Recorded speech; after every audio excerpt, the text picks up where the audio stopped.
Welcome to the intellectual chemistry. मैं पुनीत दुबे आप सभी का स्वागत करता हूं। आज से हम लोग नया चैप्टर शुरू करने वाले हैं जो कि है periodic table and periodicity in properties. Periodic table की क्या ज़रूरत है, क्यों ज़रूरत पड़ी और कैसे इसको अरेंज किया गया, और उसमें जो भी प्रॉपर्टीज़ हैं उसकी जिसको हम बोलते हैं पीरियोडिसिटी, इन सभी के बारे में हम इस चैप्टर में डिस्कस करेंगे। तो ये भी one of the most important chapter है। हर एग्ज़ाम में यहाँ से क्वेश्चन पूछे ही जाते हैं और आज से न्यू चैप्टर स्टार्ट हो रहा है। तो अभी तक आप लोगों ने अगर चैनल को सब्सक्राइब नहीं किया हो तो प्लीज़ पहले चैनल को सब्सक्राइब कर लें और इसको ज़्यादा से ज़्यादा शेयर करें, और वीडियो पसंद आए तो लाइक करिएगा और बेल आइकन को ज़रूर से दबाइएगा ताकि हर वीडियो का नोटिफिकेशन आप तक सबसे पहले पहुँच सके। तो चलिए आइए शुरू करते हैं periodic table and it's periodicity. So in this chapter we will study the historical development of the periodic table as it stands today and the modern periodic law।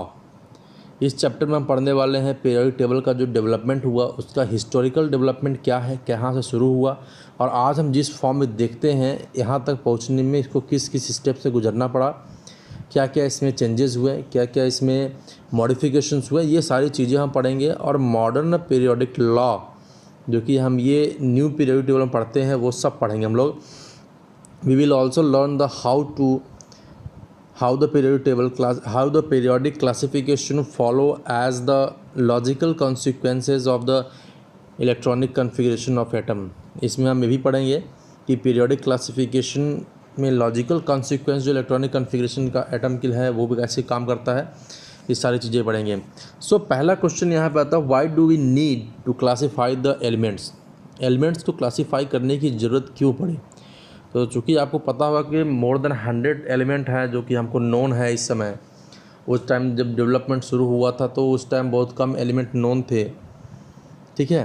तो उसको हम अलग अलग करने की क्या ज़रूरत पड़ी, क्योंकि ये इतना ज़्यादा एलिमेंट हो गए कि सबके बारे में एक एक प्रॉपर्टी याद रखना, उनके बारे में अलग अलग स्टडी करना, ये बहुत ही टीडियस जॉब होता था, बहुत ही कठिन जॉब होता था। इसलिए क्या हुआ कि उनको क्लासिफाई करने की ज़रूरत पड़ी। So we know by now that the elements are the basic unit of all types of matter. हम ये जानते हैं कि सभी मैटर का जो जितने भी तरह के मैटर होते हैं उनका यूनिट एक एलिमेंट होता है। And in 1800 only the 31 elements were known, and by 1865 the number of the identified elements had more than doubled to 63। जब 1800 में पीरियोडिक टेबल की बात हुई तो उस टाइम केवल 31 एलिमेंट नोन थे, लेकिन वहीं कुछ सालों बाद जब 1865 में बात हुई तो ये डबल से भी ज़्यादा हो गया। कितना हो गया?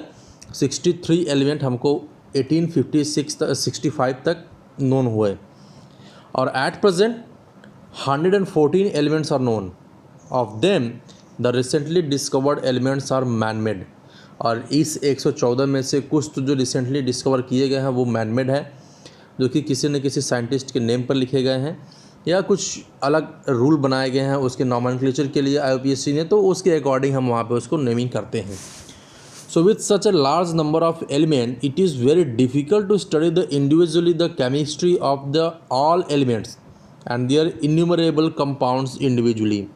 मैंने वही बोला कि जितना वास्ट नंबर में हमारे पास एलिमेंट्स हो गए कि उनके बारे में इंडिविजुअल पढ़ना और उनके जो इन्यूमरेबल कंपाउंड्स बनते हैं इसके बारे में पढ़ना, उसकी केमिस्ट्री को पढ़ना, उसके बारे में जानना बहुत ही डिफ़िकल्ट काम हो गया।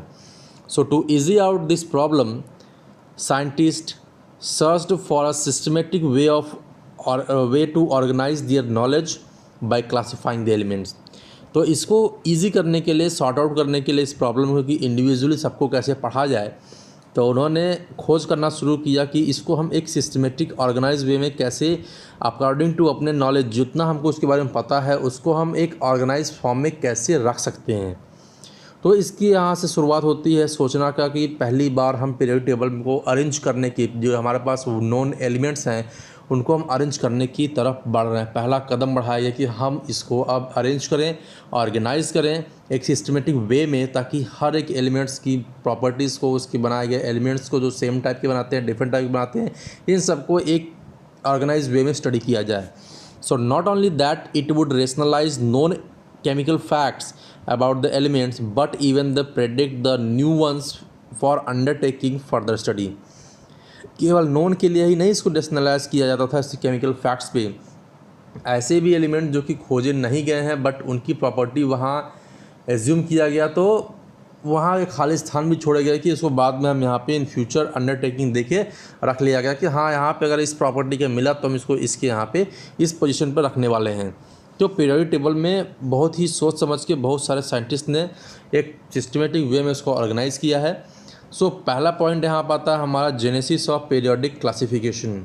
पीरियोडिक क्लासिफिकेशन का जन्म कैसे होता है? Classification of the elements into the groups and development of periodic law and periodic table are the consequences of the systematizing the knowledge gained by the number of scientists throughout their observation and experiments।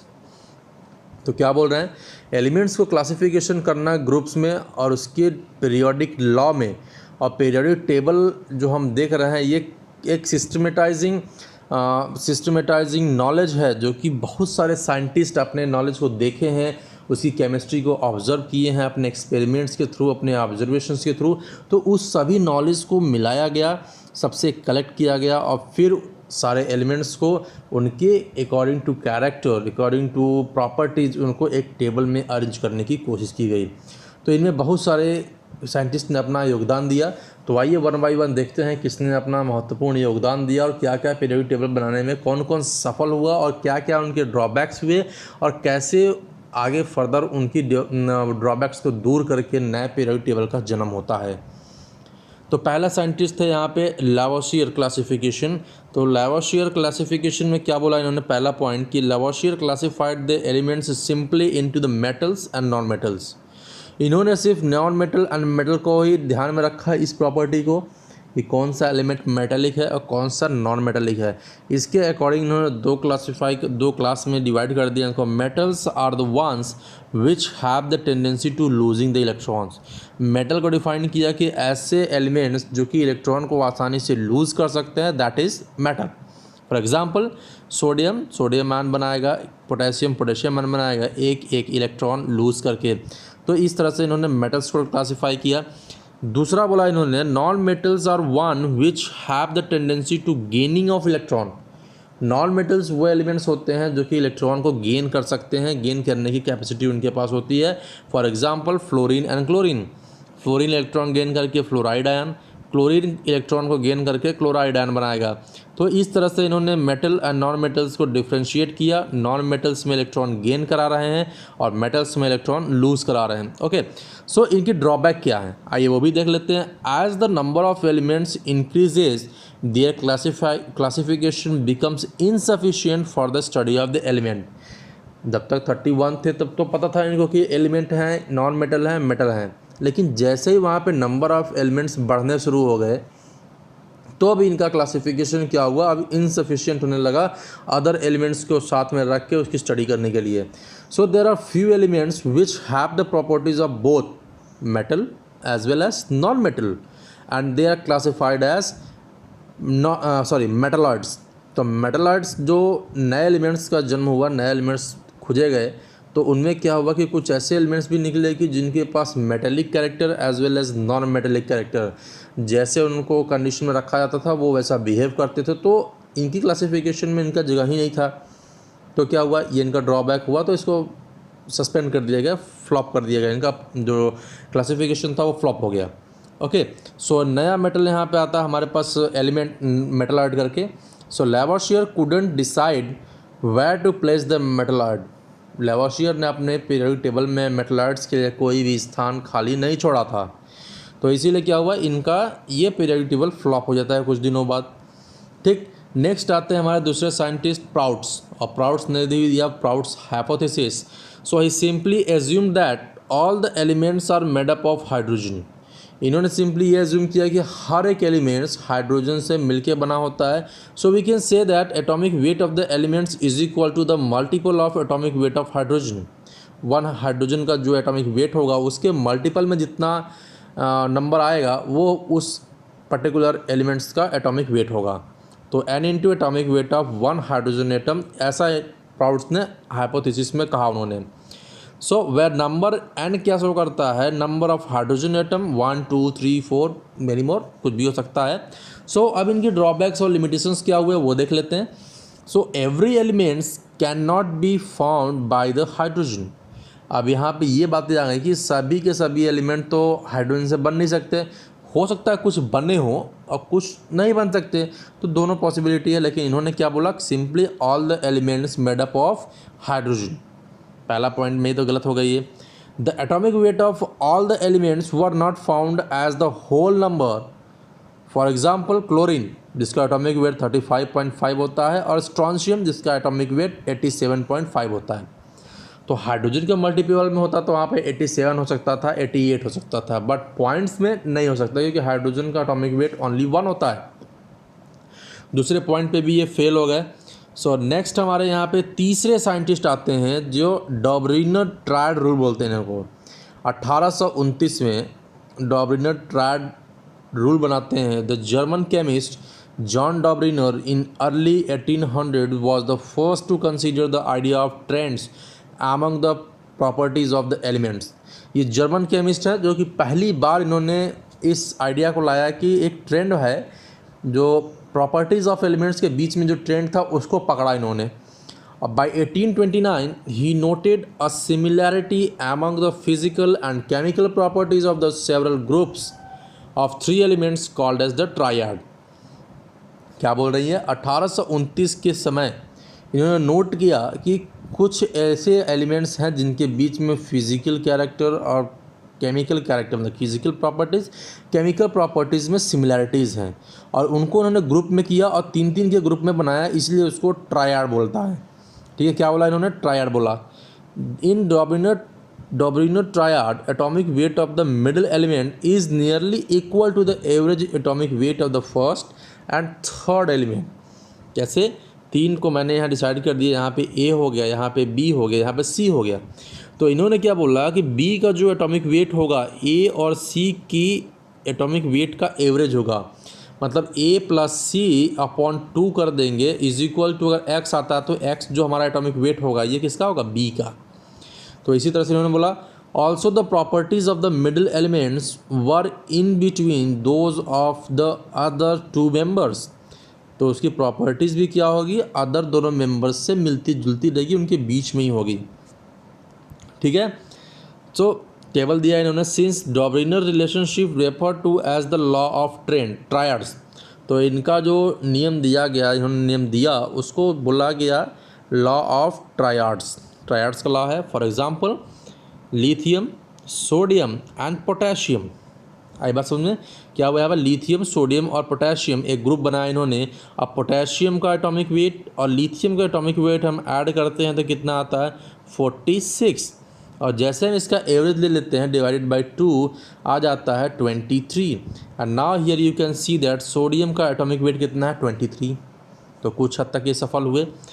दूसरा triad इन्होंने बनाया है calcium, strontium और barium का। बोलिए, बना ना।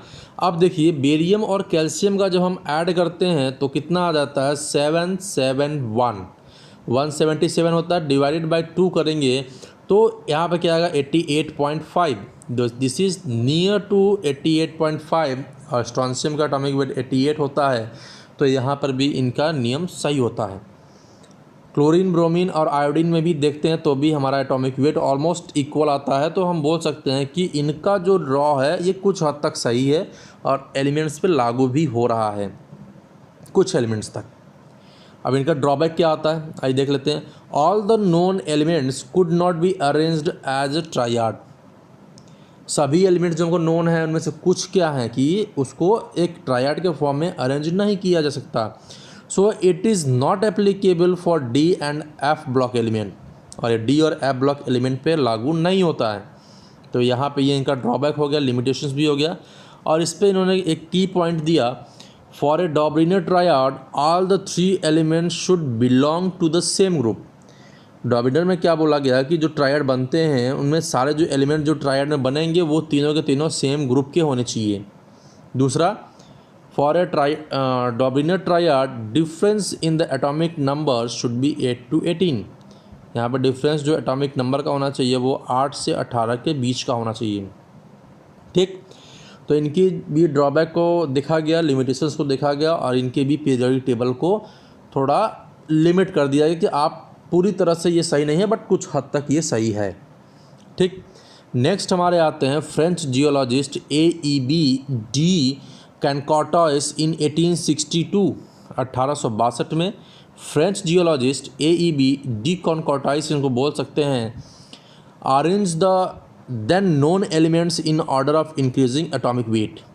इन्होंने उस टाइम के जितने भी नोन एलिमेंट थे उनको इन्होंने एटॉमिक वेट के फॉर्म में अरेंज किया, उसके एटॉमिक वेट के अकॉर्डिंग अरेंज किया and made a cylindrical table. और इन्होंने एक सिलिंड्रिकल टेबल बनाया एलिमेंट्स का to display the periodic recurrence of the properties. Periodic properties को दिखाने के लिए इन्होंने एक सिलिंड्रिकल टेबल बनाया। So this also did not attract much attention, और इसका भी कोई मच अटेंशन, बहुत बड़ा इफेक्ट पीरियोडिक टेबल बनाने वाले साइंटिस्ट के ऊपर नहीं पड़ा। उन्होंने बोला कि इतना इफ़ेक्टिव नहीं है। उसके बाद आते हैं न्यूलैंड। न्यूलैंड ने अपना एक रूल दिया, न्यूलैंड ऑक्टेव रूल, 1865 में। So the English chemist John Alexander Newland in 1865 profounded the law of octaves. ये इंग्लैंड के केमिस्ट हैं और जॉन अलेक्जेंडर न्यूलैंड इनका पूरा नाम है, और 1865 में इन्होंने लॉ ऑफ ऑक्टेव्स को प्रोफाउंड किया है, बनाया उसको। And he arrange the elements in the increasing order of their atomic mass and observe that properties of every eighth element was similar to the first one and like in the case of musical vowels notation. इन्होंने पहले तो elements को उनकी atomic weight के according increasing order में arrange किया और फिर ऑब्ज़र्व किया कि ये पहला का एलिमेंट का जो हमारा एलिमेंट है उसकी प्रॉपर्टी एट्थ एलिमेंट के प्रॉपर्टीज़ से मिलती जुलती हैं, उसके सिमिलर हैं। ऐसे सिमिलर हैं जैसे कि म्यूज़िक जब हम बनाते हैं तो म्यूज़िक का जो ABCD होता है, जो कि हम सारे गामा पादा नीसा बोलते हैं, तो यहाँ पे मैंने दिखाया हुआ है, पहला है सा रे गा मा पा दा नी। कितने हो गए? 1 2 3 4 5 6 7, 8th में फिर से हमारा सा आएगा। सो सारे गामा पादा नी सा।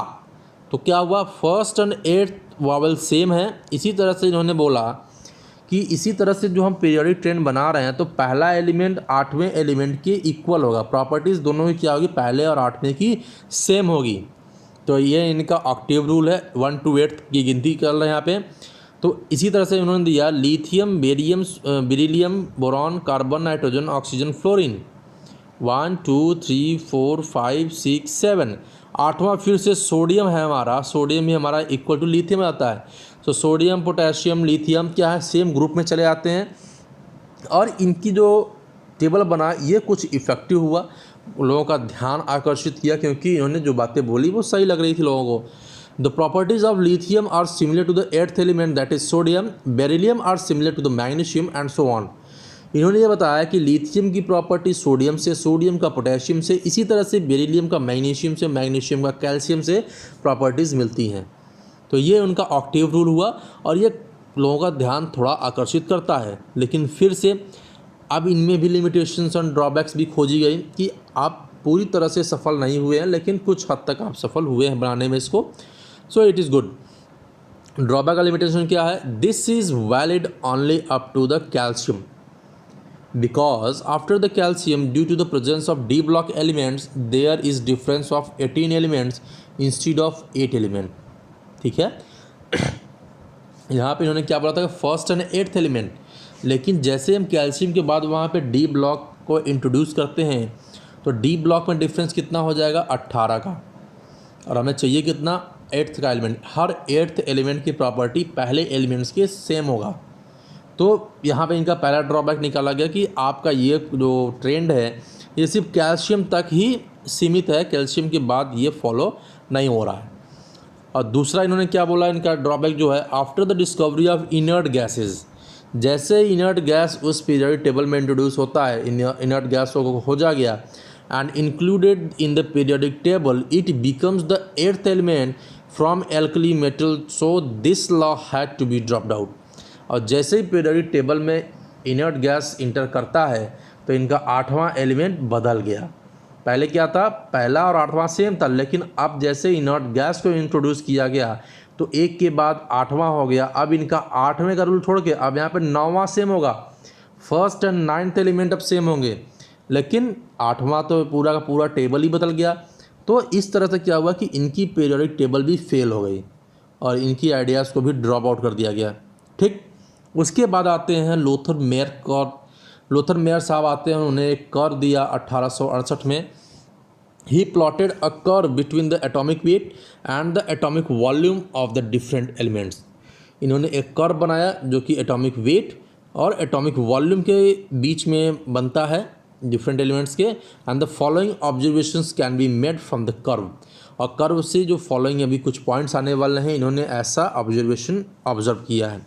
सो पहला पॉइंट था इनका, most electropositive element that means alkali metals like sodium, potassium, lithium, rubidium, caesium occupy the peak position of the curve. ये जो एल्कली मेटल्स हैं, जो उसको हम बोलते हैं मेटल्स हैं, ये क्या करते हैं, उस कर्व पे एकदम टॉप पोजीशन, उस कर्व की पीक पोजीशन को ऑक्यूपाई करते हैं। वही दूसरी तरफ less electropositive that is alkaline earth metal, जो कि एल्कली मेटल के कंपेरिजन में लेस इलेक्ट्रोपॉजिटिव हैं, ये क्या करते हैं, ऑक्यूपाई करते हैं descending position of the curve. Curve top से जब नीचे उतरता है तो उस जगह पे ये एल्कलाइन अर्थ मेटल रिजाइड करता है, ये पोजीशन को ऑक्यूपाई करता है। और इनमें जो मेटल आते हैं वो कौन कौन से हैं, beryllium, magnesium, calcium, strontium, barium, like this. Okay, next हमारा है metalloids. Metalloids like boron, silicon, astatine, tellurium, astatine, ये सब क्या है, आर्सेनिक, ये सब क्या है, transition metal. And the transition metal occupy the bottom part of the curve. Transition metal और जो हमारे मेटलॉइड्स हैं, ये उस कर्व की बॉटम पोजीशन को ऑक्यूपाई करते हैं। हाई बात समझ में। Most electronegative that is the halogen. जो हैलोजन है उनको कहाँ रखा गया, like fluorine, chlorine, bromine, iodine occupy the ascending position of the curve. उस कर्व की जो असेंडिंग पोजीशन है उसको ऑक्यूपाई करता है। फॉर एग्जांपल, अगर मैं इस तरह से कर्व बनाता हूँ तो एल्कली मेटल यहाँ पे टॉप पे जाएगा। ठीक, लेस इलेक्ट्रोपॉजिटिव मतलब alkaline earth metal descending position यहाँ पे जाएगा। मेटलॉइड्स एंड ट्रांजिशन मेटल्स यहाँ पे जाएंगे। और वहीं अगर हम इलेक्ट्रोनेगेटिव एलिमेंट लाइक हैलोजन्स की बात करते हैं तो ये असेंडिंग पोजीशन पे वो मेटल्स आएंगे, वो एलिमेंट्स आएंगे जो इलेक्ट्रोनेगेटिव हैं। तो इस तरह से इन्होंने कर्व बनाया। इसमें एक नोट दिया है, elements having the similar properties occupy the similar position on the curve. ऐसे मेटल्स जिनकी प्रॉपर्टीज सेम होंगी वो उस कर्व पे सेम पोजीशन को ऑक्यूपाई करेंगे। ठीक है, कर्व का एक छोटा सा एग्जांपल देख लेते हैं। ये हमारा कर्व है जो दिख रहा है आपको, hydrogen, helium, lithium, beryllium, boron, carbon, nitrogen, oxygen, fluorine, neon, sodium. तो ये इन्होंने कर्व बनाया। एल्कली मेटल, हीलियम जैसे कि दिया मैंने यहाँ पे, तो इनर्ट गैसेज हैं। अब आप देखिए टॉप पोजीशन पे जो भी है वो हमारे कौन से होंगे, एल्कली मेटल्स होंगे। बॉटम पे हमारे जो हैं या तो मेटलॉइड होंगे या फिर डी ब्लॉक एलिमेंट हैं। ठीक है, और असेंडिंग पोजीशन पे हमारे देखिए यहाँ पे ब्रोमीन यहाँ पे लगा हुआ है, ये हमारे हैलोजेंस हैं। ब्रोमीन है, यहाँ पे फ्लोरीन है, असेंडिंग पोजीशन है, क्लोरीन है, असेंडिंग पोजीशन है। लेकिन डिसेंडिंग पोजीशन में अगर बात किया जाए तो यहाँ पे कैल्शियम है, यहाँ पे मैग्नीशियम है, देख लीजिए स्ट्रॉन्शियम है, उसके आगे कर्व बनेगा तो बेरियम आएगा। तो डिसेंडिंग पोजीशन में हमारे कौन आ रहे हैं, जो एल्कलाइन अर्थ मेटल हैं। तो इन्होंने कर्व बनाया से कंक्लूजन क्या निकलता है इस टेबल का, on the basis of this curve Lothar Meyer proposed that the physical properties of the elements are the function of their atomic weight. इस कर्व का कंक्लूजन ये निकलता है जो कि लोथर मेयर ने प्रपोज किया है कि फिजिकल प्रॉपर्टी, किसी भी एलिमेंट का जो फिजिकल प्रॉपर्टी है वो उसका जो फंक्शन है वो एटॉमिक वेट होता है। एटॉमिक वेट का फंक्शन है physical properties. Okay, atomic weight का फंक्शन कौन हो रहा है, physical properties of that element. And this becomes the base of the Mendeleev's periodic table, one of the most important. अब पहला सबसे वैल्यूएबल जो पीरियोडिक टेबल बनाया गया था मेंडलीव के द्वारा और वाइडली एक्सेप्टेड भी हुआ, बहुत जगहों पे एक्सेप्टेड हुआ, सभी लोगों ने एक्सेप्ट किया। जब तक न्यू मॉडर्न पीरियोडिक टेबल जो मोज़ले ने बनाया वो नहीं आ गया, तब तक इन्होंने इस पे राज किया। बहुत दिनों तक इनका पीरियोडिक टेबल एक्सेप्टेड था, लोग इसको बहुत वैल्यू दिया करते थे। ठीक है, तो मेंडलीव पीरियोडिक टेबल का ये बेसिस बना कि फिजिकल प्रॉपर्टीज़ जो है वो एटॉमिक वेट का फंक्शन होता है।